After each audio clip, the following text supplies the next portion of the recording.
Hello and welcome to the Guardian Football Weekly. I haven't checked the score at Old Trafford for a couple of minutes, but I imagine it's 10-all by now. Lots of fun. Hopefully the panel have worked out how to analyse it, who played well, who didn't, what formation Man United were playing by the end. You don't want every game to be just goals when anyone attacks, but they're great when they come around. Manchester United 4, Bournemouth 4. Lucius sent us a message before the game had ended. Are Manchester United back? Before he'd finished the post. Wait a minute, never mind. Bournemouth just scored again. Will Manchester United ever be good again?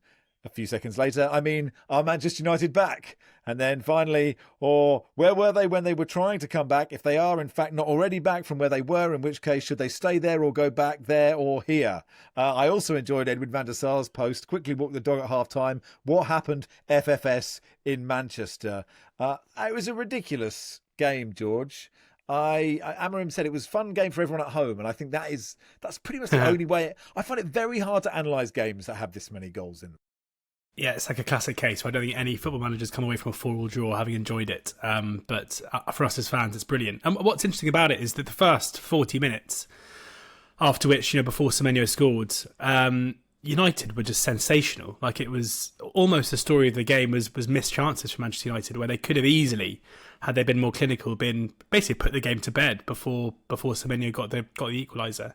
And there's something very Manchester United under Ruben Amorim that, in what has to have been Manchester United's best, most exhilarating attacking performance under him, it's a game that they haven't even won, because the defensively, where despite the fact that United made most of the running within the game and dominated it for large parts, Bournemouth still found it pretty easy when they did attack in transition to carve United open. It is, continually United's undoing is that when they do concede chances, they're normally pretty good ones, and maybe it's not that much of a surprise when you've got attacking players. Semenyo is obviously one of the informed players in the league. When you got a back three of Luke Shaw and Lenny Yoro and Aidan Heaven, with Diallo playing as a right wing back, Dallo playing as a left wing back, you're probably going to struggle against a team who is so good at attacking in transition. But yeah, what happened in the second half was phenomenal.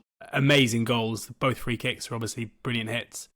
And then chaos at the end, with Brooks being denied a famous winner right at the death by a good save from Lamens. Iraola at the end, Baz, was funny, saying he sort of didn't know if he wanted the game to end. Like when Bournemouth had it, he was like, keep playing. And then suddenly Man United would be like, ref, blow your whistle. Like nobody knew exactly what to do. I suppose you could argue that Bournemouth possibly deserved to win just because they had those two big chances at the end.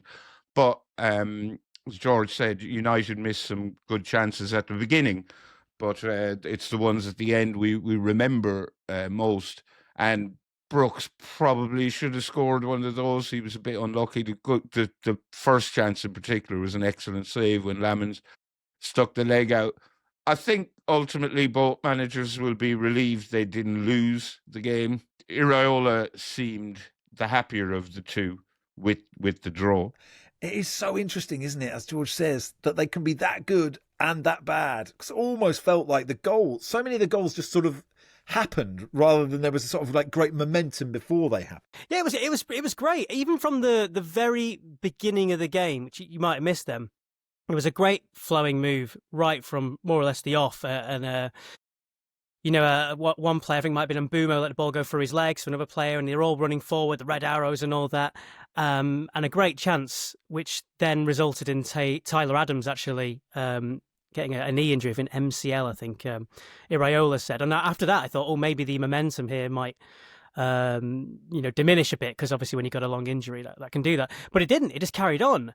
And that's by far and away the best Man United performance I can remember seeing in years. It really was, the Fergie era, where it was, Vindaloo will score one more than you. That's what we had, and it was great. And I think United fans, by chance, I was on the pod, having been to Old Trafford a year ago when they'd lost 3-0 to Bournemouth at home, and last time around I spoke about how, to a man, Bournemouth players were better. Milos Kerkez was the example I gave. Whereas here, attacking-wise, they were toe-to-toe and then some. It was really positive. I mean, Cunha dropping deep, making things happen, them going up again, and Mbumo the same. So going forward, it was thrilling. And had they had won, I mean, the message on "Are United back?" I think maybe could have had a bit more momentum. So yeah, a really enjoyable game. Very hard to kind of keep track of exactly what was happening. But we love it. And yeah, touted as the game of the season so far. I have to agree with that. But as George has mentioned, it's the defence where they're just completely inept. There was the bit where Mason Mount's like telling Aidan Heaven what to do, what he should have done. And I think as he's running back and Semenyo scores, he's there going, come across, and like he doesn't, and then it happens, and he's looking, you should have come across, which just takes me back to five-a-side like every single week. But yeah, defensively terrible, but going forward just brilliant. I used to play five-a-side with a guy like that, and if I was on the same team as him, that was my evening ruined before it even started. See, the thing is, Barry, am a talker, like a big talker in five-a-side, but in a very positive way. I don't think you'd hate it, but I also think you might hate it. Is right. What I think. I'm always available, and I'm always saying, well, very good. Probably patronising is how I would be described, I reckon. Also, condescending instruction instead of just barking orders. Yeah, well, I mean, I am fitter now than I have been for the last 35 years, Max, but I think it'll be a while before I'm fit enough to play five-a-side. Do you know, in that game, the moment that, I don't know, I think I was probably just supporting Bournemouth because, innately you feel that way, George, about Manchester United if you grew up in the 90s. But the Fernandes free kick is so good, but I thought that handball decision was really frustrated me, that I think Man United had just called for one that wasn't in a penalty, and I just felt that was a sort of very generous. It was like a generous hero have a free kick, but it was so perfect, the strike from Fernandes. Neutrals getting frustrated about Manchester United getting decisions at Old Trafford. Manchester United really are back. This is it. It was definitely a soft one. To be honest, I kind of hadn't really thought about it again after the free kick went in. An amazing strike. It does feel, looking back to the United Everton game a couple of weeks ago, where obviously Idrissa Gueye was sent off early in the game, and United just looked absolutely clueless as to how to attack against 10 men. Now, obviously, a 10-man Everton defending a lead and an Iraola Bournemouth team are two very, very different propositions, and the players that United have got are going to benefit from playing when there is space to attack into. But they looked a completely different side yesterday. Fernandes looked brilliant in that deep role that we see him take now next Casemiro. I thought Mount was again pretty good, especially in the first half. Had a really good shot saved at 0-0. Cunha and Mbomo look really sharp. It just feels like this is a front line that's starting to click now. And when you look at these players in terms of their profile, they should be an exciting team to watch. They should be like an exciting attacking side. I thought Cunha's finish for the goal to make it 4-3 was good, and the kind of celebrations from Old Trafford was as if it was going to be a famous victory, but they came very close to losing it in the end. And we saw Kobbie Mainoo, Baz. We did, yeah. He got about 20 minutes at the end. We also saw his brother wearing a T-shirt that said "Free Kobbie Mainoo." I'm not sure how or if that will affect Mainoo-Amorim relations, which already seem quite frosty. Apparently he wants Napoli want to take him on loan.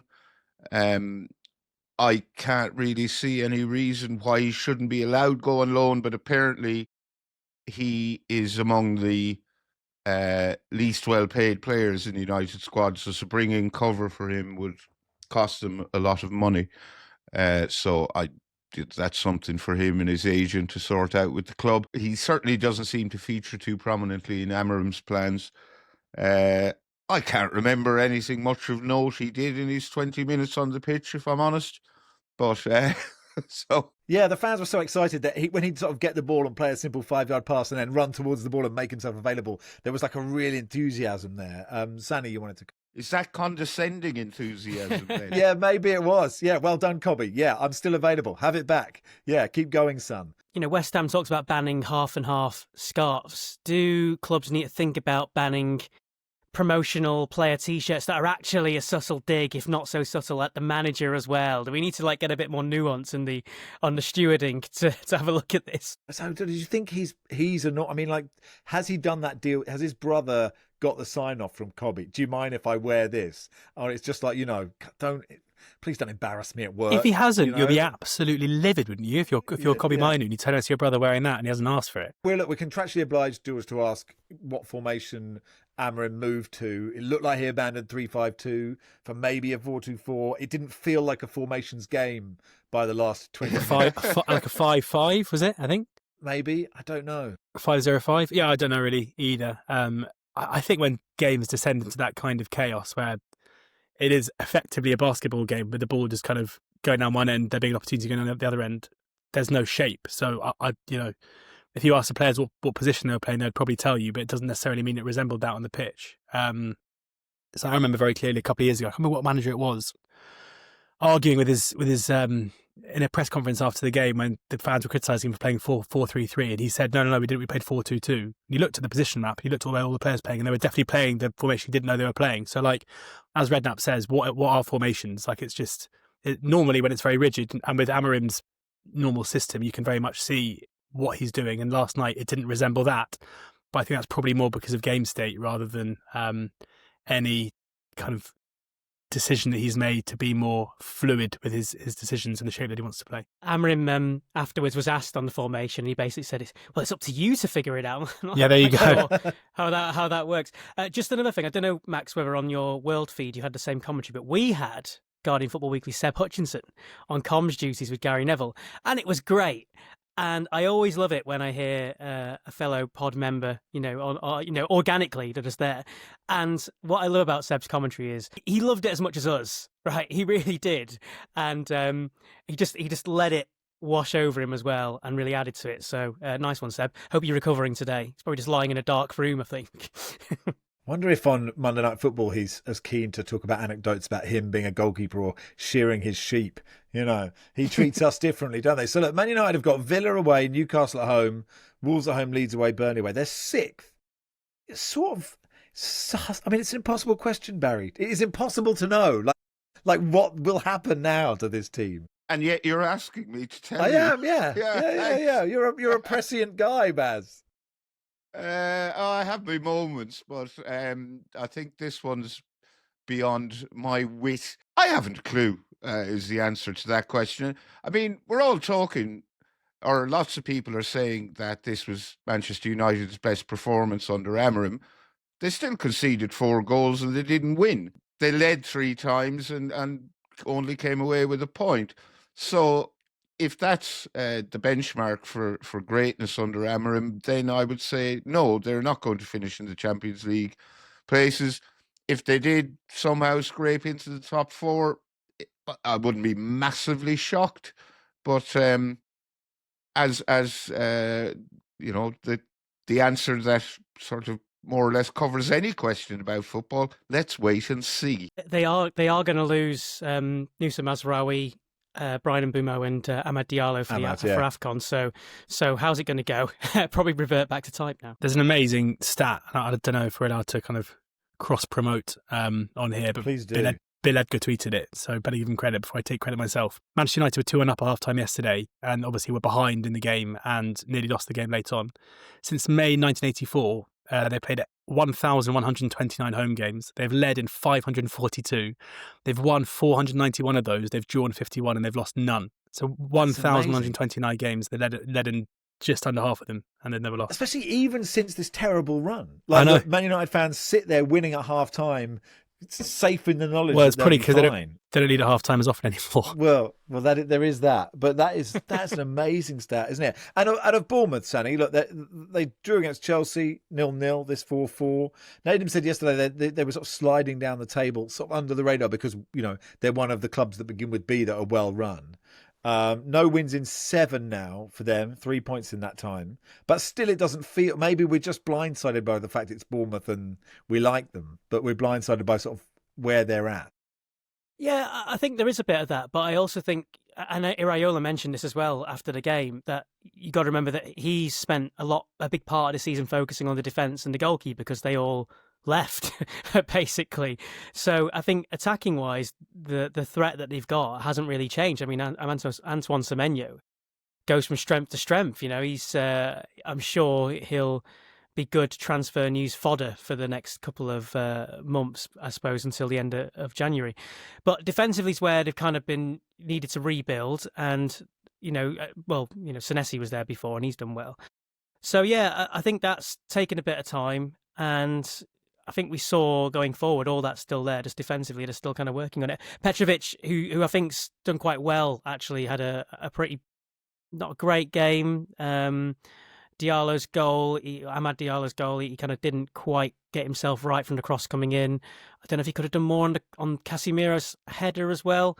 But I think I think they'll be okay. I don't mean they worry about that. They've done so well, and was it Barney talking about a club like Bournemouth can do better than United because they don't have all the weight of everything else around them, all the machinery, all the hype and all that, and they're agile. I guess like a startup football club, if you like. They can just go around. But I guess that does come with it can go the other way as well. And I guess we're in a bit of a middly phase, but I think they'll kick on again. Welcome to part 2 of the Guardian Football Weekly. So the top of the championship looks like this. Coventry have 47 points. Middlesbrough 42. Preston Mill will have 35 in third and fourth position. Ipswich and Hull on 34. Stoke 33. Leicester 31. I mean, you could make a case for anyone down to about 15th or 16th to go on a run and make the playoffs. Preston in third to West Brom in 16th. You could throw a blanket over them. It's 7 points, so they will all fancy their chances of promotion. Yeah, so it's brilliantly set up, I guess. I mean, look, the question about Coventry, George, is that they had a sort of mini blip, didn't they? Where they lost 3-0 to Ipswich. They drew 1-1 with Preston. Not easy games either, but they beat Bristol City at the weekend. I think the last time we did an EFL pod, people were saying, well, look, their lead is so great. Some were saying it's, they're definitely up. I don't think you can ever say that, even at this stage of the championship. But that was a really important win, wasn't it? It was a really important win, yeah. Especially because there's this kind of quirk of the fixture, in the EFL, that two teams are playing against each other home and away in December. And for Coventry, that was Ipswich. And obviously they went to Ipswich and lost 3-0. And then they're going, they host them on the 29th of December. And there was this kind of idea that if Ipswich could kind of hang on to their coattails up until that game and then beat them, then the gap would be smaller. So on Saturday, for Ipswich to get beaten by Leicester away and for Coventry to win against Bristol City, it kind of put an end to that theory that we could have a title race on our hands early in the new year. I would say that Coventry are the best team in the league. They're rightfully top of the league. Definitely some concerns over their performances in the last couple of weeks. They were pretty good in the first half an hour or so against Ipswich, then folded after going behind. They couldn't beat 10-man Preston and even went ahead in that game and conceded to 10-man Preston late on in it to draw. And even against Bristol City on Saturday, they were pretty good value for their lead, but then it was Carl Rushworth, their keeper, who was by far and away the best player on the pitch and the key reason why Coventry were able to win the game, having made a string of really good saves. So that, if I was one of the chasing pack, I'd probably be taking some heart from them not being quite as dominant as they were early in the season. And certainly for Middlesbrough, who are 5 points behind them in second, as is often the case with managerial changes, ask any Borough fan if they'd like to swap Rob Edwards for Kim Hellberg now, and you will not find a single one who will, because they're very, very happy with how their team are performing under their new manager. And they'll feel like, with them 5 points behind Coventry as it stands, and 7 points clear of Preston in third, it is incredibly congested in the championship. And I would say that league position's kind of bordering irrelevant because it's so tight. But Middlesbrough are the ones now who are kind of pulling away from the pack along with Cov. You'd imagine when a manager comes into a team that are doing well, it just says, okay, well, this is good. I'm just going to keep this. Bit Arne Slot last year. This is good. I'll just keep this going. But by all accounts, he's changed quite a lot. Yeah, it seems that way. And what's also done well for him is Morgan Whittaker, whose form's been incredible. 6 goals in his last 6 games. And I guess he's given him a bit more freedom going forward. I mean, Tommy Conway had gone, how many games was it, George, without he hadn't scored a goal? It was like a huge amount. One moment, please. He's Googling to double check. But, they've done this without one of the best attacking players being in form at all. He's finally got himself a penalty, and I think, at least he's got that off his back. At least 16. 16 games without a goal. It's incredible. You got at least 2 key players there, Morgan Whittaker and Hayden Hackney, who have different jobs, but both are kind of standout players in that team. So I think, he's tweaked quite a bit by the sounds of things, but he's got some really important players who've been given the freedom. Morgan Whittaker, in particular, on the right flank, has been devastating. I guess for them, the only worry is they had a similar Morgan go on a run of scoring goals, and Aston Villa went and bought him. So Whittaker's taken a bit of time to kind of find his feet. He had a great season about 3-4 seasons ago now for Plymouth Argyle, and then it hadn't quite come together at all at Borough, and now it finally looks like he has. So they're doing very well. Just going back to Coventry, by the way, I don't know if you've seen the goals scored column, but it's 52 goals they've scored. Their goal difference is plus 30. I've been sent to Coventry quite often by Five Live, and 2 games actually in particular recently. They were behind against Sheffield United and also behind against West Brom. And both times I didn't feel once that they weren't going to win. Like the atmosphere there, the players they've got, quite a few are interchangeable. It just means that they can just crush an opponent. It's quite something. George, I wonder how many times on Not the Top 20 you've had the discussion about whether Preston and Millwall can last the season in the form that they're in. Yeah, a few times. I made the foolish mistake of on the BBC Oxford pod that I do about Oxford United saying that Preston were in a false position before a game against them on Saturday, so it was inevitable that they then go and beat us 2-1. Preston being in third is an incredible achievement from Paul Heckingbottom, and he deserves unbelievable credit for getting them there. I think what he's done and what the club have done in terms of recruitment, if you're someone that dips in and out of the Championship around kind of playoff time, whatever else, you would be forgiven for thinking of Preston as being a team that are punching above their weight with a pretty old group of players who struggle for goals. Like, that's kind of been their identity for a long time. But Hecky's come in and brought in this kind of raft of young loanee or permanent signings. So you've got Daniel Jebison leading the line after a kind of hellish couple of years for him, who's kind of finding his feet under his former Blades boss, Hecky. Lewis Dobbin, who's been fantastic with 4 goals and 5 assists. Alfie Devine, who's looking every bit a future Premier League player. Harrison Armstrong, who's only 18 years old, is probably the pick of the bunch. A kind of really good, technically gifted midfield player. They brought in Thierry Small from Charlton, who's an England under-21 international, who can basically play either left back or off the right hand side, a left-footed, really good attacking wing back or winger. And so they've freshened up the squad quickly with this injection of youth and a different playing style, and it's really working. I would mitigate that by saying that I think there have been some performances recently that have been a bit concerning. They beat Sheffield Wednesday 3-2, but Wednesday were definitely the better team within that game, and Preston were pretty fortunate to get away from it. Even the performance against Oxford on Saturday wasn't vintage, but they still got over the line. With Millwall, it's a bit more sustainable in my view. They kind of look to me to be having kind of been building towards this for a while. In Tristan Kramer, they've got a player who can play centre-back or right-back who used to be at Brentford, and I'm pretty sure will be a Premier League defender relatively soon. Caleb Taylor's another one who's a big young centre-back. And again, they're a team that have kept their kind of defensive solidity, that identity, but have added, for the first time in a while, some kind of sparkling young attacking talent to go with it. Femi Aziz has been superb, playing off the right-hand side. In Mihailo Ivanovic, they've got a 21-year-old striker who scored 4 goals, scored a lot of goals last season, and will be, I'm sure, pretty sought after over the summer. Tiano Ballo's had a decent season as well. So it's kind of adding that bit of attacking quality in the final third, along with the manager in Alex Neil, who we know, when he kind of gets his teeth into a job, normally can get success. So this season in particular, where the parachute payment teams have struggled, albeit certainly it looks like Southampton are finding some form, and Leicester without good result on Saturday too. But this feels like the season where that top 6 is so difficult to break into, because you can normally rely on at least 2 of the parachute or 2 of the relegated teams being in it, and probably last season's playoff finalists too.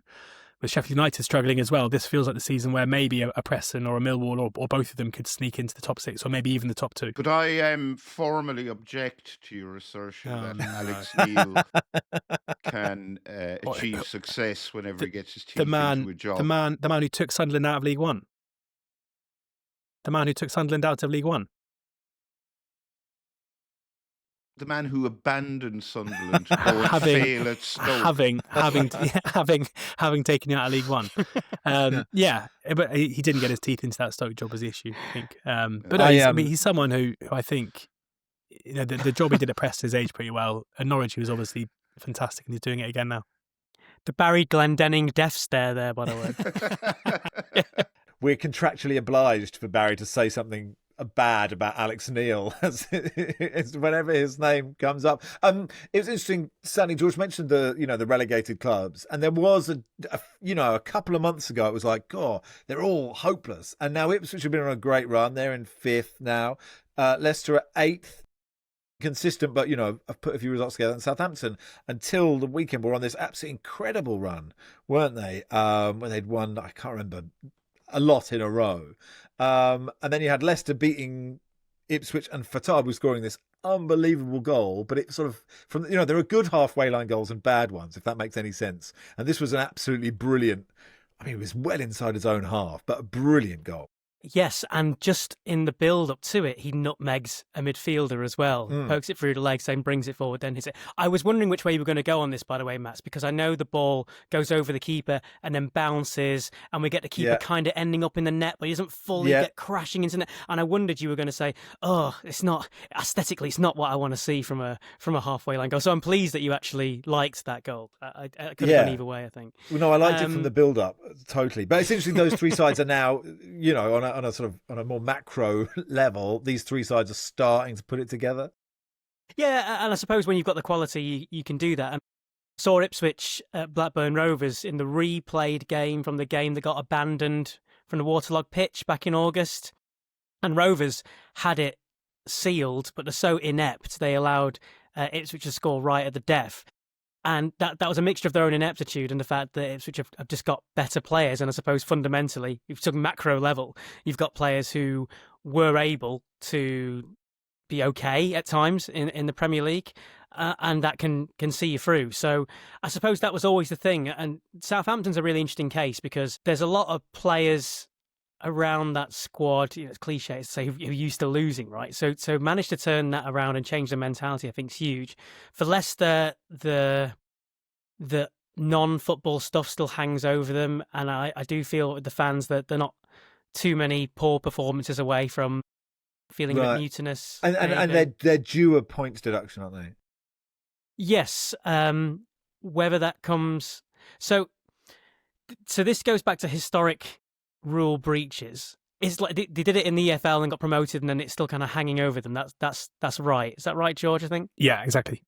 Yeah. So we don't know. And this can't go on like Man City. Like there needs to be resolution on that. So whether cue a Mick McCarthy-esque, it can. But it seems like that there's kind of actually exactly the same as Manchester City. There are rumours that something's imminent and it's about to happen. And then it just goes completely quiet again, and there's no news. So yeah, it has to be resolved soon. I'd actually probably for a week or two forgotten about the 115 charges. That's maybe you're right. Although now we've said that, we might get a voice note for in a couple of hours. At the bottom of the table, obviously we know about Sheffield Wednesday, that they lost 3-0 to Derby last night. Then you have Norwich City, got a key win the other day. They're on 17 points. Your lot, Oxford on 19, Portsmouth on 20, Blackburn 22, Swansea 23, Sheffield United 23. What do you make of Oxford, George? I mean, it's sort of where you kind of should be, I guess. Don't tell our fans that. Okay. I got pelters in pre-season for having us in the relegation zone on our 24s. But yeah, I mean, I think I'm of the view that if Oxford stay up on final day on goals scored, then it's a job well done, really. But if you're a match-going fan, it's very hard to have an enjoyable experience being a fan if you're watching your team struggle to win games and struggle to score goals. With Gary Rowett in charge, you probably expect there to be an element of solidity, and there has been for much of this season. But 4 wins from 21 games, it isn't enough wins. The goal difference of -8 shows you that we're rarely beaten far. There was a bit of a change of kind of style, or at least personnel, with a lot of attacking players starting against Preston on Saturday, which didn't really work. I kind of think if you've got Gary Rowett as your manager, you want him to row it out and go properly. We're going to stop you from creating many chances. We're going to sit very deep and we're going to try and nick a goal, because that's how he's had his success in the past. We're kind of a rigid defensive shape. We're in it. We're by no means kind of tailed off as it stands at the moment. The frustrating thing is that Norwich seem to have improved massively under Philippe Clement, with a brilliant win last time out against Southampton. Swansea picked up back-to-back wins at home to Oxford and Portsmouth under their new manager, Victor Matos. who I've seen in some Swansea circles being called Vic Tomatoes, which I absolutely love as a nickname. Charlton have kind of struggled a little bit in recent weeks. Producer Joel won't like me saying a big game between Charlton and Oxford on Saturday at Charlton, where if Oxford can win that one, that really brings Charlton back into the relegation mix. And then maybe the most significant result in the relegation picture was on Saturday, where Blackburn were 1-0 up away at Portsmouth and came back and won the game 2-1, which was very needed for John Mousinho, was very needed for Pompey, because they've really struggled this season. In Colby Bishop, Connor Chaplin and Josh Murphy, they have three players who, certainly in Murphy's case, Chaplin was a key player for Ipswich when they won the championship, when they came second in the championship a couple of seasons ago. And Bishop was very good last season. Those three players between them have one league goal, which was not expected. So for them to be where they are, given the struggles from a goal scoring perspective from key players, is maybe impressive in itself. But had they lost that game, I think the heat would have been turned up at Fratton Park. But instead, it was a win that they'll be hoping can kickstart their own season, because they've struggled as of late. Made it sound like they all scored that goal by just kicking it all at exactly the same time. Sanny, you pointed me in the direction of Vic Tomatoes doing a post-match. I think they're getting a bit too common. These, manager does post-match, well done, lads. And they go, you must listen to this, sound on this. It's amazing. And someone just goes, well done, you're all really good. Have a day off. Congratulations. Is this like Harry Kane's famous team talk in the huddle? Yeah. Come on, lads, let's go get him. But he was quite funny at the end, where clearly one of the players is, a foreign player. I don't know who it was. And he's just going, you're great, you're great, you're great, you were great. And then he just says, and you haven't got a clue what I'm saying. And the whole place, the comedy timing was brilliant. Yeah, that was great. I think it was Malek you yell Kool-Aid's from Mali, and he's like, yeah, you don't understand a word I'm saying. Yeah, that was great. Yeah, you're right. It can feel a bit cynical. I think the highlight, the zenith of this was Plymouth Argyle beating Liverpool last season. Yeah, that was kind of the high point of it, and it was very cynical. But to be fair, he came in there with a good reputation. One of Jurgen Klopp's coaches. There was maybe a bit of Kloppism in it, the way he was, but that emotional intelligence was something that Klopp had, and I think you've got to have that, haven't you? And he seems very kind of switched on. I was at the defeat actually to Stoke City on the weekend, and they gave as good as they got, and Stoke were kind of due a turning around, if you like. But he seems like a decent chap, and he's got a good pedigree. I was going to ask George on how many seasons he'd be okay with Oxford just struggling and just surviving as the lowest budget club in the division. But whilst that, I've got to know, I suppose we should mention Sheffield United.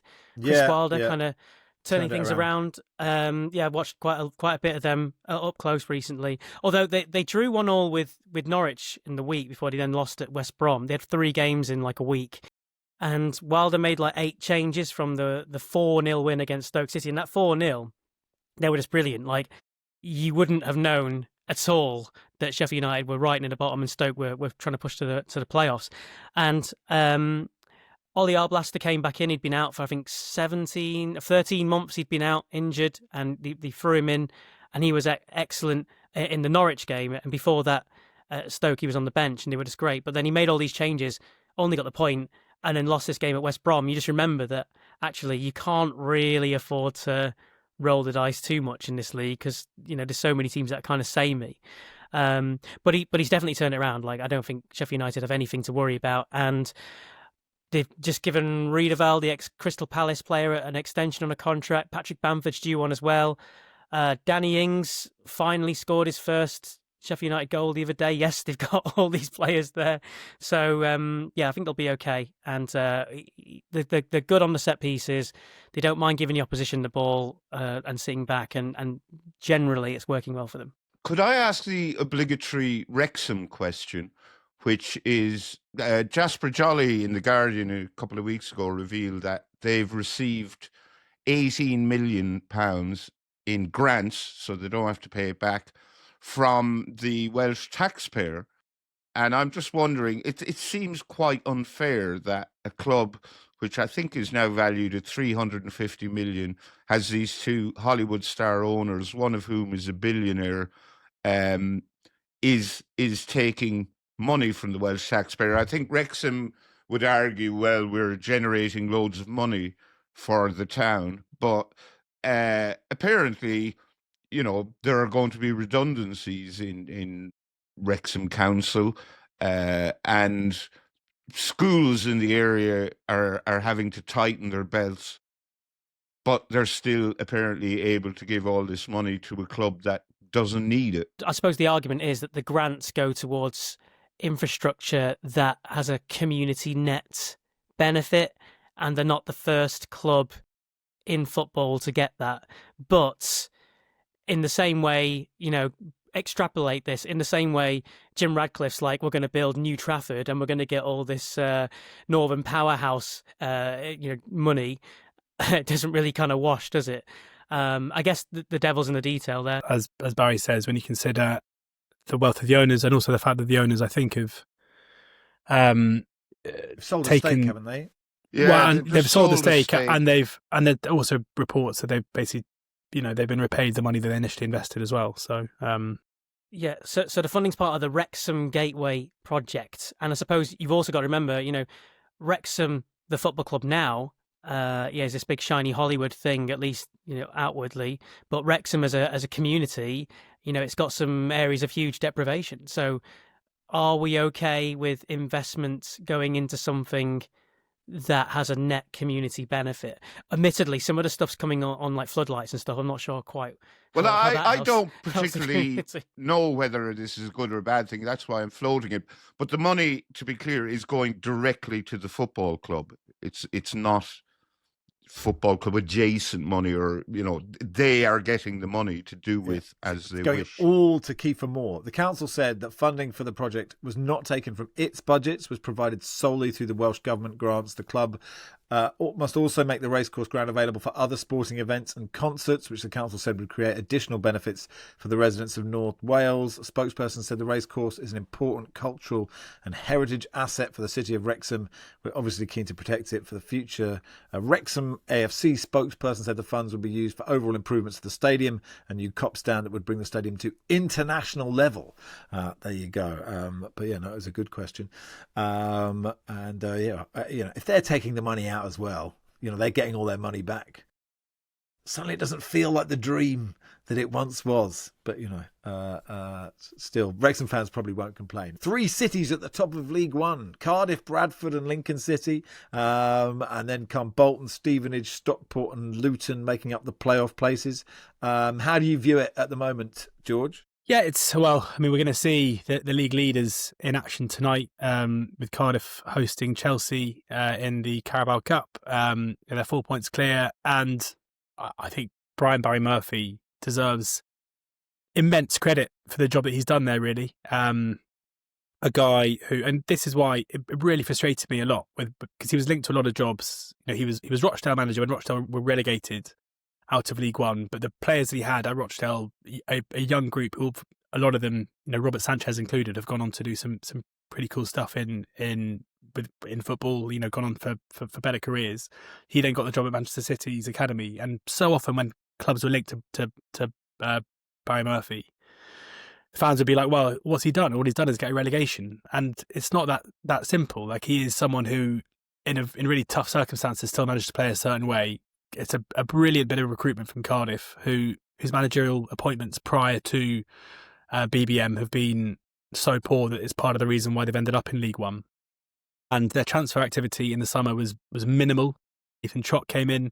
The best bit of business they did was retain the services of Yusuf Elek, who is a striker who just shouldn't be playing third-tier football anywhere, and is, I think, now topping the goal-scorer charts in League One with 10. But it's the young players that he's come in, and immediately, whether it's Ruben Colwill, who's kind of the star of the show, or Dylan Lawler, who's a brilliant centre-back, Ronan Capacchio, who's a right-back, who's kind of come into the side and immediately looked brilliant, Cian Ashford, a wide player, Joel Colwill, who's Ruben's brother. Like, it's just a homegrown crop of players, and in a time where football fans are so obsessed with recruitment and buying players the whole time, Cardiff are an example now of why hiring a manager who is a really good coach with a clear focus on player development and a clear playing style can be the route to success. When you consider their approach to Luton's, for example, who have chopped and changed squads so much between every window, have chopped and changed managers consistently,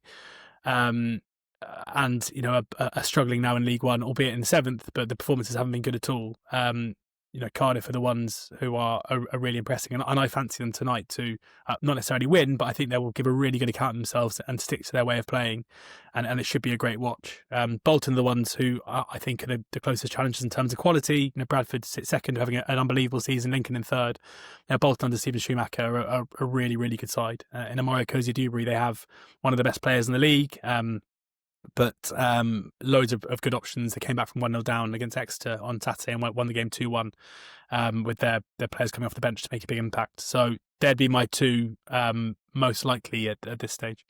Just on Luton, they drew 2-2 with Port Vale, who have really struggled and hadn't scored a goal in nearly 10 hours. And someone, a Luton fan, spotted Jack Wilshere in a pub and tweeted Jack Wilshere out for a beer after a 2-2 draw with bottom in a league. And I think he got such pelters. I think he then deleted the post. It did make me think man goes for a drink after work is somehow outrage. But on Luton, I suppose they lost 5-0 to Barnsley, and that was a real. But they've only lost one in, I think, 12 or 14. But it is all competitions. It includes EFL trophy and stuff. And losing on penalties to Fleetwood hurt them. Against Orient, they drew 1-1, and then this again at home to Port Vale, they were behind as well. What wasn't great, and I think it's. But I don't know what Luton fans expect. They've had this huge turnover, and they brought in a coach who, they've got a player there, or a coach who, when he was a player, is better than any of those players. Will achieve more than probably any of them will do. Right? Once on the cover of FIFA, if you remember that. That's how good how high his stock was, Jack Wilshere. And I think it's a credit to him for going to a club where obviously, if you don't know, he came through the academy there and very celebrated before he went to Arsenal. And I just don't know what Luton fans want, because you've got to if you can't give him time, who can you give time to? They've had so many different types of manager. Now you've got one who maybe wants to play the right way, but also has that Luton grit in it. Isn't that exactly what you want? But things take time, and this league it can be quite middling. And if you can just be there or thereabouts, you're okay. So they are 7th, albeit they've not got a huge amount of wins. It's only 8, and they've drawn a lot with the 5. But they're knocking on the door, and I don't know what more they could ask for. I suppose a while ago I mentioned how under the previous manager they were about to play Stevenage, and if things had gone wrong there, which they did, then he'd be in trouble, and he was. And I guess that that feeling that we should be doing better than we are, and we're doing terribly, it's still there somewhere, and they need to get it out of the system, because it's not going to help him. He doesn't look that happy at the pub that he's in. No, he doesn't. It's one of those overly lit pubs as well that has a sign on the wall that says "Take the path less travelled." Sort of motivation. Very TK Maxx. I thought that would get a groan from you, Barry. At the bottom, you mentioned Port Vale. They're pretty adrift, 15 points, 5 points away from Blackpool in 23rd, Exeter in 22nd, and Plymouth in 21st. And then come Donny, Peterborough, Reading, all on the same points as Plymouth, and then Burton have 23 points. How do you judge this, George? I look like they're improving under new boss Ian Evatt. They came back from 2-0 down against Lincoln to draw 2-2 last time out, and I expect with the quality they've got in their squad that they will get out of this mess. The appointment of Luke Williams looks an inspired one. They're playing much better, and then Harry Leonard, it looks like Peterborough, who've so many times over the years they've found these strikers who come in and score loads of goals and they sell for a massive profit. Normally these are players recruited from kind of beneath them, but not always. Like Ivan Toney obviously came in from Newcastle, having previously been at Northampton. And in Harry Leonard, they've got a player who's been at Blackburn for a long time. He's had big injury issues, has never quite been able to force his way into the first team. He's coming to Peterborough and he looks like he should be a championship striker. And he, I think, will score a lot of goals for them. Scored 2 against Northampton in the Neen Derby on Saturday in a 2-1 win. There are massive concerns at the moment for Plymouth Argyle, who got a really, really big, important win last time out against Rotherham to make it back-to-back 1-0 wins. The fans are not happy there about basically anything when you consider they're recently a mid-table championship side who are suddenly facing up to a relegation battle in League One. It's not a huge surprise. Simon Hallett, their owner, put out a really good statement kind of very, he's all about kind of honesty and transparency. And it's good to see that quite often, you know, when the knives are set on him, he puts out a statement and the fans kind of nod their head and say, fair enough, thank you for that. Like, open communication can often work. Tom cleverly, you know, they're keeping the faith in him to turn it around, but have appointed Derek Adams as the director of football, who was formerly Argyle manager and most recently Morecambe manager for the second time. So they'll be hoping that those 2 wins can kickstart something, but I wouldn't say the performances have been amazing. And should mention Exeter and Port Vale as well. Port Vale, who looked like one of the unluckiest teams in the league to me early in the season, where the performances were quite good, but they just couldn't win games. They're retaining the faith in Darren Moore at the moment, but you have to wonder for how much longer with just 3 wins from 19. And then Exeter, who are in 22nd, 20 points from 19 games. They are in the midst of a bit of an existential crisis at the moment. Cash flow is short. They need money, and they've been very open. You know, it increasingly does kind of feel like the fan-owned model is relatively unsustainable. This high up in the pyramids, the win over Wycombe in the FA Cup was huge to get them in the 3rd round draw because they needed the funds from whoever they drew. They then drew Manchester City away, which is obviously a huge draw for them, and they'll reap the rewards from the gate receipts there. Albeit, I wonder how many tickets will actually be sold for Manchester City home to Exeter. But I just couldn't believe it yesterday when the games were announced for live TV, especially in this day and age where, yeah, sure, you're not going to put Manchester City at home to Exeter live on the main channel because of risk of, you know, what it could be and what it's likely to be. But when you've got loads of games that are being streamed on various different platforms, and you've got MK Dons versus Oxford being streamed, and you've got Port Vale versus Fleetwood being streamed, can't understand how that hasn't been selected for TV, which would have obviously brought, I mean, not significant money, but still would have brought some money that's very much needed for Exeter. That in itself isn't necessarily a reason for TV companies to do this, but the FA Cup is all about the underdog, and I just can't understand why that hasn't been chosen, especially because it would be an opportunity to shine a light. You know, we talk whenever there are kind of properly to the wall issues at Reading or at Derby. There's talk about football having to kind of unite in order to help these clubs out. Well, what about some preventative action in order to help a club that are being very open and honest about them heading that way? So I'm amazed that that's a Saturday 3:00 kickoff. But, you know, hopefully they can get a famous win at Man City and get a home draw in the next round against Premier League side and get a plum TV spot. Even Cambridge's defeat to Birmingham is on Discovery Plus in the FA Cup 3rd round. I just can't understand it. Yeah. But surely you'd think like there are enough Man City fans to make it worthwhile to put that on a streaming platform. Maybe, yeah. Well, it's not my decision. Max. League 2, then. Yes, I'll sort it out. See what I can do. League 2, Walsall top on 39, Notts County, Swindon have 37, Bromley have 36, MK Dons, Salford, Chesterfield, Crewe and the mighty U's. It's pretty tight in there, Sanny. Wasn't it this time last year Walsall were about 50 points clear at the top of League 2 and then didn't get promoted? Yeah, so they were how many points clear were they, George? Again, 14, I think wasn't 14. It? Yeah. So last year, Barry, they had Nathan Lowe on loan from Stoke City. He got 15 in 22 and set up another 5. So he then got recalled by Stoke, and that coincided with the wheels falling off dramatically. They got to the player final and lost that, and it was bad. This time around, they've had to rebuild. New goalie, loads of different positions have to be refilled. They have another loan striker in Daniel Carnu on loan from Charlton, who's got 9 in 16 so far.